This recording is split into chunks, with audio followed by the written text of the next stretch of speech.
জীবন যুদ্ধে যেন হার মানতে যাচ্ছে সেন্ট মার্টিন দ্বীপের মানুষ। একবেলা খেলে আর একবেলার খাবার জোগাতে প্রতিনিয়ত হিমশিম খেতে হচ্ছে। আমরা জানার চেষ্টা করব কিভাবে চলছে তাদের জীবনযাপন। এভাবে তাকিয়ে আছে সাগরের দিকে।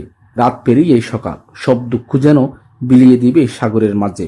প্রকৃতি আর জীবনের সাথে নেই কোনো মিল। অভাব যেন দূর হচ্ছে না দ্বীপের।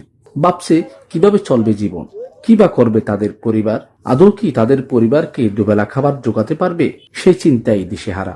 পরিবারে অসুস্থ মা আর ছোট ছোট ছেলে মেয়ে, কি করবে তা নিয়ে বিভোর। ক্যামেরার সামনে অনেকেই কথা বলতে রাজি নন। অভিমান যেন দ্বীপের সকল মানুষের। সেন্ট মার্টিনের ট্যুরিস্টে 2 মাস ট্যুরিস্ট আসছিল আর কি। 2 মাস পরে আপনার ট্যুরিস্ট যখন বন্ধ করে দিয়েছে আপনার পরিবেশ মন্ত্রণালয় থেকে, তারপর পরে আপনার সাগরের যে 8-15 দিন বন্ধ, ওই বন্ধ হওয়াতে মানুষ তো এখন কি করবে। 12 মাসের মধ্যে মনে করেন 2 মাস ব্যবসা, ওইটা প্রথমে চিন্তা করছিল মানুষ যে 2 মাস ব্যবসা করিয়া তো চলতে পারে না। পরে এই সাথে সাথে মনে করেন মাছ ধরা বন্ধ করে দিয়েছে 8-15 দিন। তারপরে তো সবাই তো দুর্ভিক্ষের মতো হয়ে পড়ে গেছে। সবাই মানে পাথর চাপা দিয়ে কি দিনাতি পাত করতেছে। ঠিক আছে, বর্তমান যে সিচুয়েশন দাঁড়াইছে, এরকম যে সিচুয়েশন আরো সামনে যেতে থাকে, মাস সামনে যেতে থাকে, তাহলে এর চেয়ে আরো পরিণতি দেখবে। এখন আমাদের কথা হচ্ছে এভাবে তো থাকলে তো আমরা না খেয়ে মরে যাবো। যেভাবে চলাফেরা করতেছি, মোটামুটি অনেকের 3 বেলা ভাত খাওয়া দাওয়া করতে গিয়েও অনেক কষ্ট হয়ে যাচ্ছে। এই অবস্থায় যদি সরকার যদি আমাদের জন্য যদি বিকল্প কোনো উদ্যোগ যদি না নেয়, তাহলে ভবিষ্যতে আমাদের যে আরো বর্ষার সময় আছে, অফ সিজন আসতে আরো অনেক সময় বাকি আছে। এই সময়টুকু আমরা পার হয়ে যেতে গেলেও অনেকে অনেক হারে মারা যাবে। ব্যবসা একদম ধ্বংস হয়ে গেছে। কারণ আগে আমরা যে সিজনে ব্যবসা করতাম, খাওয়া দাওয়া সিজন গেলে 4-5 লাখ টাকা আয় করতে পারতাম, সেটা দিয়ে আমরা বর্ষাকাল চলতে পারতাম। কিন্তু এখন আমরা নিজেরা মানে 2 মাস ব্যবসা নিয়ে, এখন 2 মাস পর আমরা নিজেরা কষ্ট করেছি। এই বছর আমরা কিভাবে চলবো, আমাদের পরিবার নিয়ে কিভাবে কি করবো, আমরা নিজেরা এখন স্কিল পাইতেছি না। বর্তমানে আর এখন বেশি কষ্ট করে আর খাই এখানে সেন্ট মার্টিনের মধ্যে। আর এখন গড়ি পারি আর চলি গড়ি পারি, খাওয়া দাওয়া অনেক কষ্ট। 3 জেলা কষ্ট দিয়া বললে সরকার তো আর বিস্তার নলি গুলি করা কথা দিন।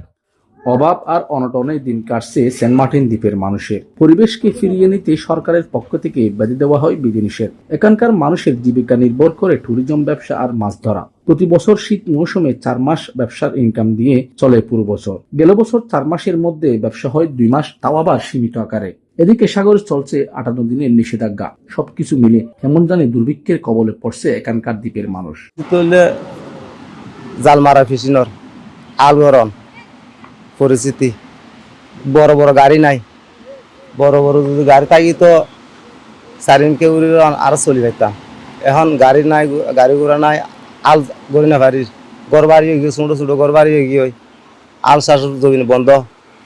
জাল বাইরে বাতকা করে, জাল বাই বাতকা করে 10 মাস পর্যন্ত দরিয়া মাছ জাল বাইলে আরো 2 মাস কুলোর আর এখন বইয়ের হা করে।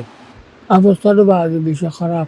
এখন চলি বেরিয়ে না পারে, মানে পর্যটন আলে তো একটা চলি পারে, মানে তারা কাম করি পারে, মানে আমার কাম করি পারে।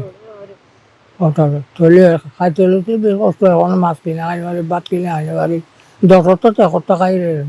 পর্যটক আসলে কোনো মতে অভাব দূর হলেও পর্যটক না আসায় একবেলা খেলে আরেক বেলা খেতে পারে না। এভাবে খেতে না পারলে পানিতে নেমে অথবা বিষকে আত্মহত্যা করবে বলে জানান অনেকে। বেলা খাই পারলে আর বেলা খাই না পারি, আর বেলা খাইতে আর তো বিষও কষ্টহীন। যদি আর বিষ পাইতাম, বিষ খাই দূরমা আর পরান্দে বেলাইতাম। আর কষ্ট মাদা আর আছি খেলা নিজত তো জামাই নাই দিয়ে তাল্লা এর মতন অবস্থা খুব আর না দিতে খাইতে পারি। খুচুরি হাঁদি হানি ভরে থাকে, অনেকে সাহায্য মদত করে না। পর্যটক আইতে বলি তো বাবা, তারা কিছু সাহায্য মদত করতো। বছর যেন দ্রুত শেষ হয়ে আবারও দ্বীপের মানুষের রিজিকের ব্যবস্থা হয়, এমন প্রত্যাশা দ্বীপের সকল মানুষের।